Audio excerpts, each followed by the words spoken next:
台風8号の中心は午後3時前に御前崎付近を通過しました。台風はこの時間県内に最も近づいているとみられます。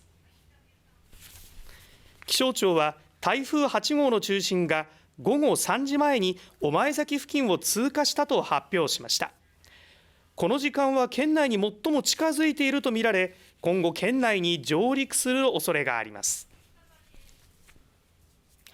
24時間の雨量は午後3時10分までに伊豆市天城山で305ミリ、静岡市葵区鍵原で257ミリ、富士宮市白糸で236ミリ、静岡市駿河区で215ミリなどとなっています。浜松市では台風による強い風で怪我をした人がいます。浜松市の危機管理課や消防などによりますと、浜北区で高齢男性が風にあおられ転倒し、軽い怪我をしたということです。